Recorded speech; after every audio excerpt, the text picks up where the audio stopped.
निकाला, वासुदेव जी के पास में पहुंचाया, यशोदा मैया ने उनका पालन पोषण किया और वही आगे जाकर के भगवान कृष्ण बन जाते हैं। आप विचार करें, चिंतन करें। लेकिन ये भी एक वास्तविकता है कि जितना भगवान कृष्ण का जीवन प्रसिद्ध है, उतना ही भगवान कृष्ण के जीवन को हमने बदनाम भी किया है, बदनाम भी किया है। आप कहोगे कैसे किया है? यहाँ पर जितने भी लोग हैं, कौन कौन है जो ये चाहते हैं कि हमारा बेटा चूड़ी बेचे? हाथ उठाओ, कोई चाहता है हमारा बेटा चूड़ी बेचे? कोई नहीं चाहता। लेकिन हमने गीत गाए, मनिहारे का वेश बनाया, शाम चूड़ी बेचने आया। क्या दुनिया के अंदर सारे बिजनेस खत्म हो गए थे, भगवान कृष्ण को चूड़ियां बेचनी पड़ गई? आप विचार करें, चिंतन करें। यहाँ पर जितने लोग हैं, कौन चाहता है कि उनका बेटा 2 शादी करे, 3 शादी करे, 4 शादी करे? कोई चाहता है? कोई नहीं चाहता। किसी का बेटा या कोई अड़ोसी पड़ोसी 3-4 शादी कर लेता है ना, तो दुनिया के लोग कहते हैं इससे तो नीच आदमी कोई नहीं है, इससे गिरा हुआ व्यक्ति कोई नहीं है।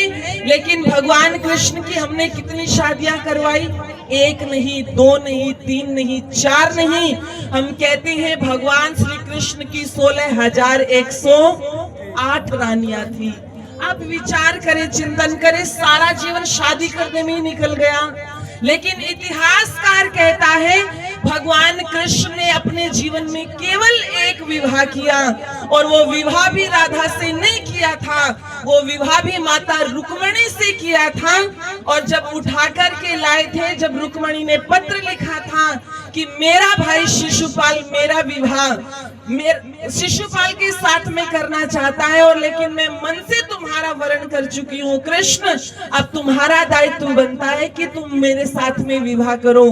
भगवान कृष्ण लेकर के आए और रुक्मणी से कहा, देवी विवाह तो हो गया, एक पत्नी अपने पति से क्या चाहती है मैं भी ये जानना चाहता हूँ, तुम मेरे से क्या चाहती हो? उस समय रुक्मणी ने ये बात कही थी कि मैं ये चाहती हूँ कि बिल्कुल तुम्हारे जैसी संतान हो, बिल्कुल तुम्हारे जैसी। तो उस समय भगवान कृष्ण ने कहा था, देवी 12 वर्ष का तप करना पड़ेगा। विवाह होते हुए, पति पत्नी होते हुए भी, गृहस्थी होते हुए भी ब्रह्मचर्य व्रत का पालन किया। और वो बद्रीनाथ जिसे आज हम अपना तीर्थ स्थान मानते हैं, उस बद्रीनाथ पर जाकर के दोनों पति पत्नी ने तपस्या की, और 12 वर्षों के पश्चात में एक पुत्र को जन्म दिया जिसका नाम था प्रद्युम्न। और इतिहासकार कहते हैं रुक्मणी भी धोखा खा जाती थी कि पति कौन सा है और पुत्र कौन सा है, इतनी शक्ल भगवान कृष्ण और प्रद्युम्न की मिलती थी। जो भगवान कृष्ण इतने बड़े योगी थे, हमने उसको भोगी बना दिया, हमने उनके ऊपर क्या क्या रास रचा दिए, हमने उनके साथ में गोपियों के नाम जोड़ दिए। इसीलिए इस भारत देश का सुप्रीम कोर्ट, जब इस देश के युवा पीढ़ी आकर के ये कहती है कि हमें लिव इन रिलेशनशिप में रहना है, क्या है लिव इन रिलेशनशिप? कि लड़के और लड़की एक साथ में पति पत्नी की तरह रहे, जब चाहे विवाह करें, ना चाहे तो ना विवाह करें, वो जैसे चाहे वैसे रह सकते हैं। तो इस देश के लोगों ने कहा, जिस देश के अंदर योग की प्रवृत्ति रही हो, वहां पर ये भोगवादी लोग कैसे आ गए? ये पाश्चात्य संस्कृति यहाँ पर क्यों आ गई? तो उस समय सुप्रीम कोर्ट के जज ने ये बात कही थी, अगर तुम भगवान कृष्ण को स्वीकार कर सकते हो तो आज के युवा पीढ़ी को स्वीकार क्यों नहीं कर सकते?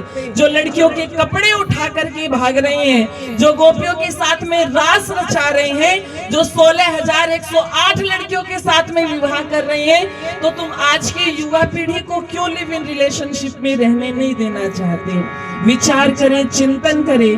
उस समय आर्य समाज के विद्वानों ने उत्तर दिए थे, और वो कानून यहाँ पर बनने के लिए अभी भी वो पेंडिंग में है, पूरी तरह निरस्त नहीं हुआ है, निरस्त नहीं हुआ है। यदि हम भगवान कृष्ण को इस रूप में मानते तो न आज की युवा पीढ़ी भटकती। यदि हम भगवान कृष्ण के दिए हुए गीता की ज्ञान की पुस्तक को पढ़ते तो आज हमारी ये दुर्गति ना होती। तो आइए बस चंद पंक्तियां कह दूं। पावन